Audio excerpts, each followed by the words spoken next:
अस्सलामुअलैकुम वीवर्स, पेश खिदमत है रिलेटिव प्रोनाउन के टॉपिक पर प्रैक्टिस एक्सरसाइज नंबर 4। अपने नए वीवर्स को थोड़ा सा गाइड कर दूं। वीवर्स, हम इस वक्त पढ़ रहे हैं पार्ट्स ऑफ स्पीच को। पार्ट्स ऑफ स्पीच में हमारा second part of speech pronoun चल रहा है और प्रोनाउन की डिफरेंट काइंड्स को एक्चुअली हम स्टडी कर रहे हैं, जिसमें हमने पहले पर्सनल प्रोनाउन को पढ़ा, रिफ्लेक्सिव प्रोनाउन, एम्फैटिक प्रोनाउन वगैरह। और इस वक्त हमारा चल रहा है रिलेटिव प्रोनाउन। तो रिलेटिव प्रोनाउन एक बहुत बड़ा टॉपिक है। तो 21 इसकी वीडियोस बनाई गई हैं रिलेटिव प्रोनाउन को आप लोगों को समझाने के लिए, जिसमें से पहली 15 वीडियोस जो हैं वो टेक्स्ट वीडियोस हैं।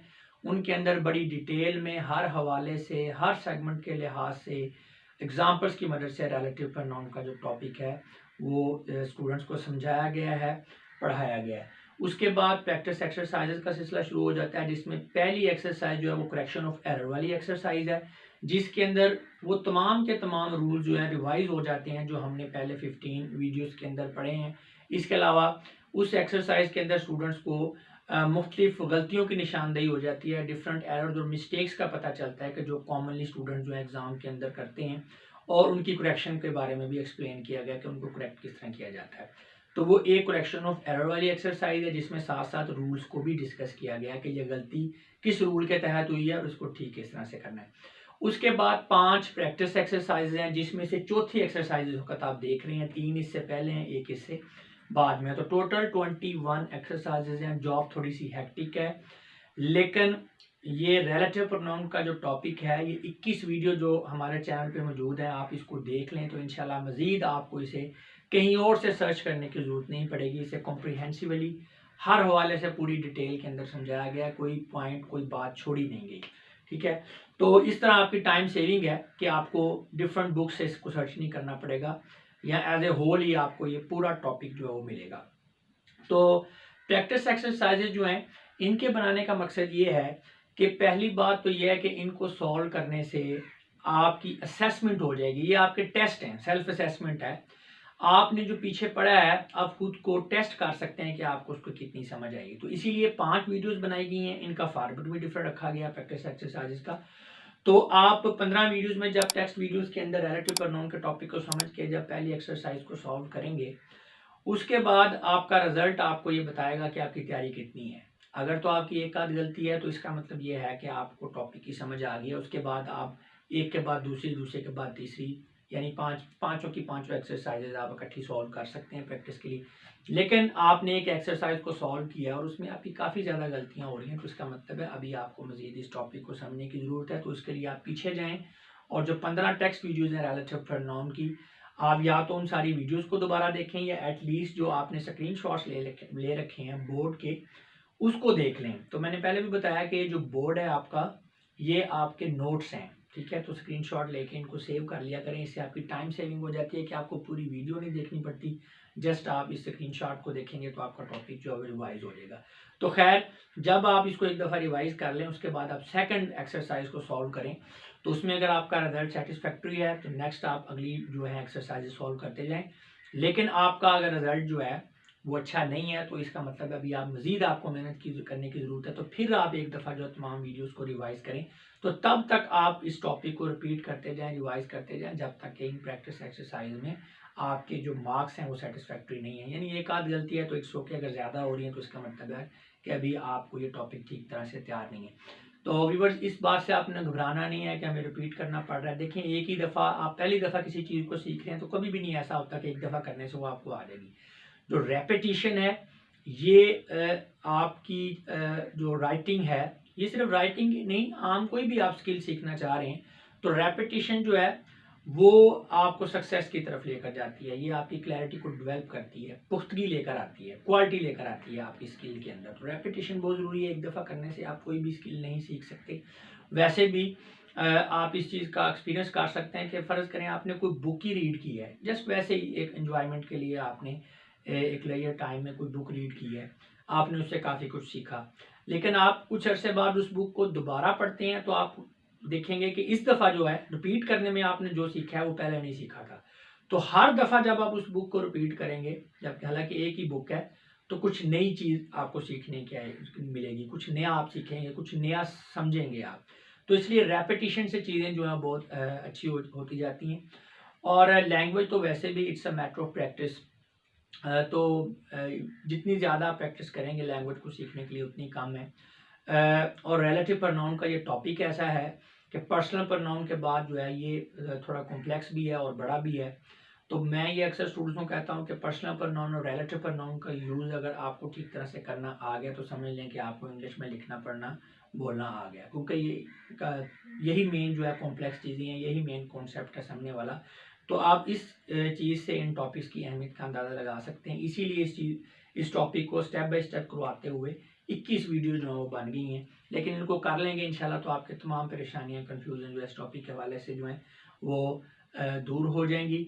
और प्रैक्टिस के ऊपर मेरा ख़ास फोकस है। मैं स्टूडेंट्स को बार बार कहता हूँ कि लैंग्वेज को सीखना है तो जितनी आप प्रैक्टिस कर सकें वो करें। देखें, इसकी सिंपल सी एग्जांपल है ना कि जब हम अपनी नेटिव लैंग्वेज के अंदर कुछ लिख रहे होते हैं, कुछ बोलते हैं, तो उसमें हम लिखते हुए बोलते हुए हमने उसके रूल्स का ख्याल नहीं रखना पड़ता, हमें उसकी ग्रामर पे गौर नहीं करना पड़ता, स्ट्रक्चर पे गौर नहीं करना पड़ता। लेकिन इसके बावजूद हमारी राइटिंग ठीक होती है, हम बोल भी ठीक लेते हैं, समझ भी ठीक लेते हैं। उसकी वजह ये है कि जब से हम पैदा हुए हैं 15, 20, 25, 30 साल से हम इस लैंग्वेज को यूज़ कर रहे हैं। तो इतना यूज़ कर लिया है कि हमें हमारा रिस्पॉन्स इसके अंदर ऑटोमेटिक हो गया कि लिखते हुए हमें मुद्दे पे तो सोचना पड़ेगा, टॉपिक के ऊपर तो हमें सोचना पड़ेगा, लेकिन लैंग्वेज के ऊपर हमें सोचने की ज़रूरत नहीं पड़ती। ऑटोमेटिकली जो है हमारे हाथ चल रहे होते हैं और जो है हमारा माइंड भी चल रहा होता है। जब हम राइटिंग देखते हैं तो वो ग्रामेटिकली भी ठीक होती है। इंग्लिश में भी ऐसे ही है। आप इसको सीखना चाहते हैं, इसका प्रॉपर तरीका तो यही है कि आप इंग्लिश की बुक्स जो हैं, नॉवेल्स, न्यूज़पेपर, जो भी इंग्लिश का मटेरियल आपके हाथ लगे उसको वैरायटी ऑफ मटेरियल आप पढ़ें। एक्सटेंसिव एंड इंटेंसिव रीडिंग आप करें तो कुछ अर्से बाद देखेंगे कि आपको बेशक रूल्स का नहीं पता, आपको नहीं पता कि स्ट्रक्चर क्या है, टेंस क्या होते हैं, लेकिन आपका लिखा हुआ बिल्कुल ठीक होगा। ठीक है, क्योंकि आपने प्रैक्टिस कर ली है। तो असल तरीकाकार तो लैंग्वेज को सीखने का ये है, लेकिन ये एक थोड़ा लॉन्ग टर्म प्रोसेस है। तो हमने लिमिटेड टाइम फ्रेम के अंदर रह के काम करना होता है, हमने एग्जाम्स के अंदर अपेयर होना होता है। तो इसलिए हम फिर क्या करते हैं, हम ग्रामर को स्टडी करते हैं, हम टेंसेस को समझते हैं, हम passive voice, direct indirect, translation, ये सारी चीज़ें पढ़ते हैं हम, प्योर वर्ड्स, वोकैबुलरी जो भी है। तो ये सब शॉर्टकट है। ये जो चीज़ें हैं, ये जो हम सीख रहे हैं, ये टू बी वेरी फ्रैंक आपको लैंग्वेज नहीं सिखाते। ये टेंस करते हैं, ग्रामर करते हैं, ये सारी चीज़ें आपको आपकी लैंग्वेज के साथ जो है वो फेमिलियरिटी डेवलप करते हैं। आपको नो हो जाती है कि अच्छा जी ये इस तरह है, ये गलती है, ये इस तरह से ठीक करना है, ये स्ट्रक्चर होगी। लैंग्वेज आपको प्रैक्टिस से ही आएगी। तो आपकी जो लैंग्वेज में प्रोफिशिएंसी है उसका लेवल क्या होना चाहिए कि आपका रिस्पॉन्स ऑटोमेटिक हो जाए कि लिखते बोलते हुए आपको लैंग्वेज के ऊपर ना सोचना पड़े, आप जिस टॉपिक पे सोचें। तो आप जब लिखें बगैर सोचे समझे लिखें, बगैर सोचे समझे भी आप लिखें तो लिखा हुआ आपका बिल्कुल ठीक हो ग्रामेटिकली। तो ये आपको लेवल चाहिए प्रोफिशिएंसी का, और ये बहुत ज़्यादा प्रैक्टिस से डेवलप होता है। तो ये शॉर्टकट ज़रूर है हमारे पास कि हम ग्रामर के रूल सीख लें, टेंस सीख लें, लेकिन जब तक आप इनकी बहुत ज़्यादा प्रैक्टिस नहीं कर लेते, आपकी राइटिंग, आपको लैंग्वेज नहीं आ सकती। तो प्रैक्टिस से ये फ़ायदा होता है कि जब आप इसकी बहुत ज़्यादा प्रैक्टिस करते हैं ना, तो ये रूल, ये सारी चीज़ें आपके लाशोर के अंदर सेव हो जाती हैं। फिर क्या होता है, जब ये चीज़ें आपके लाशोर के अंदर सेव हो जाएंगी, फिर आपका रिस्पॉन्स ऑटोमेटिक हो जाएगा, बिल्कुल नेटिव्स की तरह कि आप लिखेंगे, बोलेंगे, आप लैंग्वेज के ऊपर कोई आपको टेंशन नहीं होगी, आप गौर ही नहीं करना पड़ेगा। लेकिन जब अपना लिखा हुआ आप चेक करेंगे तो आपको वो बिल्कुल ठीक होगा। तो हमने ये प्रोफिशिएंसी लेवल अचीव करना है और ये प्रैक्टिस से ही होगा। तो अब जहाँ तक बात है प्रैक्टिस की, तो प्रैक्टिस के लिए मटेरियल चाहिए। अब ये हमारा यूट्यूब का फोरम ऐसा है कि मेरे लिए इतना पॉसिबल नहीं है कि मैं बहुत सारी वीडियो जो है वो प्रैक्टिस एक्सरसाइजेस के लिए ही बना दूं, लेकिन इसके बावजूद मेरी कोशिश होती है कि मैं मैक्सिमम मटेरियल स्टूडेंट को प्रैक्टिस के लिए प्रोवाइड करूं। हर टॉपिक के साथ मैं प्रैक्टिस एक्सरसाइजेस करवाता हूँ मोस्टली, ताकि स्टूडेंट्स को साथ प्रैक्टिस एक्सरसाइजेस का मटेरियल भी वो अवेलेबल हो जाए, वो प्रैक्टिस कर भी लें। इसके साथ साथ हर वीडियो के आखिर में रिकमेंडेड बुक्स की एक लिस्ट मैंने दी हुई है जिनके अंदर टॉपिक वाइज प्रैक्टिस एक्सरसाइज मौजूद है। तो आपको जो मैं एक्सरसाइजेस करवा रहा हूँ इसको सॉल्व करने के बाद भी अगर ज़रूरत महसूस हो कि हमें अभी मज़ीद प्रैक्टिस करने की ज़रूरत है, तो आप इन बुक्स को कंसल्ट कर सकते हैं। और ये आपने खुद डिसाइड करना है, खुद अपने आप को असेस करके आपने देखना है कि अभी आपको ज़रूरत है या नहीं है। अगर मेरी रिकमेंडेशन लें तो मैं तो यही कह रहा हूँ कि जितनी प्रैक्टिस हो वो काम है, सारी बुक से आप करें प्रैक्टिस।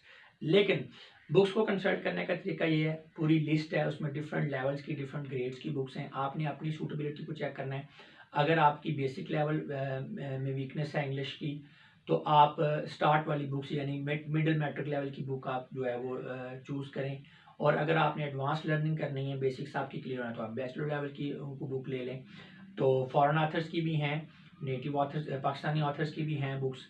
तो वो आपने बुक्स अपना खुद डिसाइड करना है कि कौन सी आपको सूट करती है। वो उनमें से एक आध बुक जो है वो आप चूज़ कर लें। एक वक्त में आपने एक आध बुक ही कंसल्ट करना है, ये नहीं कि सारी बुक्स ले आएँ और चीज़ों को लेबोरियस कर लें। आपने सिंपल रखना है, कॉम्प्लेक्स नहीं करना।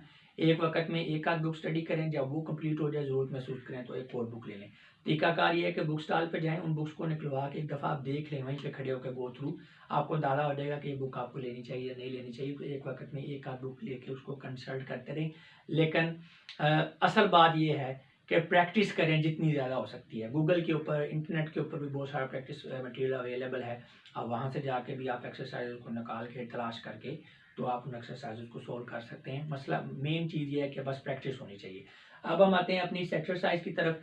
तो अब इस एक्सरसाइज में क्या है कि दो सेंटेंसेस दिए हुए हैं, यानी एक जैसे टोटल 30 हैं, 30 सेगमेंट्स हैं, 30 क्वेश्चन हैं, हर क्वेश्चन में दो सेंटेंसेस हैं।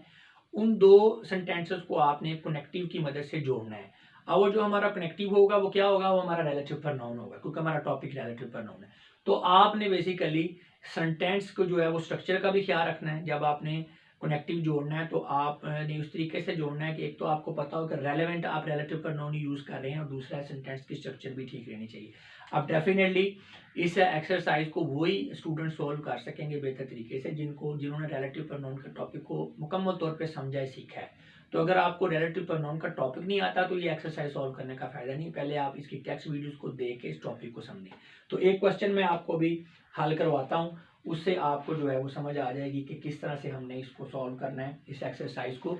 तो इधर आपने पहले वीडियो को पॉज करके स्क्रीनशॉट ले लेना है। ये ब्लैक इंक के अंदर जो है ये क्वेश्चन लिखे हुए हैं, और ये जो ग्रीन इंक है इसके अंदर ये आपके आंसर लिखे हुए हैं। आपने आंसर्स को पहले नहीं देखना, आपने इनको बस आपने क्वेश्चन देखने हैं और आंसर्स आपने अपनी नोटबुक के खुद से लिखने हैं, ठीक है, अपनी समझ के मुताबिक। बाद में आपने अपनी नोट्सबुक वाले जो आपके आंसर्स हैं उनको यहाँ पे दिए हुए आंसर से मैच कर लेना है, तो वो आपका रिजल्ट होगा। अगर एक आध गलती है तो आप नेक्स्ट एक्सरसाइज पे चले जाएंगे। अगर गलतियाँ ज़्यादा हो रही हैं इसका मतलब है अभी आपको टॉपिक की समझ नहीं है, पीछे जाके टॉपिक को दोबारा समझें। अब फर्ज करें यहाँ पे एक सेंटेंस है, 27 नंबर क्वेश्चन है, आई नो द गर्ल। अब ये एक सेंटेंस है, मैं लड़की को जानता हूँ। The girl has been to airport, लड़की जो है वो एयरपोर्ट की तरफ जा रही है। अब यहाँ पे ये देखें ना, दो पार्ट्स हैं, दो सेंटेंस है ना, इनको हम कनेक्टिव की मदद से हमने जोड़ना है। तो कैसे होगा ये, 27 नंबर पे आंसर आप देख सकते हैं, I know the girl who और that has been to airport. तो इसका मतलब है कनेक्टिव में हम हु भी यूज कर सकते हैं और दैट भी यूज कर सकते हैं। तो याद रखें, पहले भी मैंने आपको बताया हुआ है कि रिलेटिव प्रोनाउन जो है वो हु भी यूज हो सकता है, दैट भी यूज हो सकता है, बाज़ दफ़ा विच यूज हो सकता है और दैट भी यूज हो सकता है। तो इसलिए जहाँ पे दो रिलेटिव प्रोनाउन यूज हो सकते हैं वो मैंने दो ही लिखी हैं, एक को मैंने ब्रैकेट के अंदर लिख दिया। जैसे यहाँ पे हु है, प्रायोरिटी हमारी यही है कि इसको आप हु ही लिखें, बेटर यही होगा। लेकिन अगर आप दैट भी लिख देंगे तो ठीक है, इसलिए दैट जो है ब्रैकेट में लिखा हुआ है। इस तरह बहुत सारे डिफरेंट आंसर्स हैं। ब्रैकेट के अंदर भी एक रिलेटिव प्रोनाउन लिखा हुआ है, तो वो आपने इसको समझ लेना है कि पैरेंथेसिस के अंदर जो चीज़ है वो भी आप यूज़ कर सकते हैं, और जो बाहर लिखी हुई वो भी आप, यानी दो रिलेटिव प्रोनाउन यूज़ हो सकते हैं। तो चलें, अब आप इस बोर्ड का स्क्रीनशॉट ले लें। इसके लिए मैं बोर्ड के सामने से थोड़ी देर के लिए हट जाता हूँ। जी, तो अब आखिर में मैं आपको गुड लक कहना चाहूँगा इस प्रैक्टिस एक्सरसाइज के सॉल्व करने के लिए भी, और इंग्लिश लैंग्वेज का जो आपका लर्निंग का सफ़र है उसके लिए भी। अब मैं आप लोगों से इजाज़त चाहूँगा। आपकी इस बातों का बहुत बहुत शुक्रिया। अपना बहुत सा ख्याल रखिएगा। खुदा हाफिज़।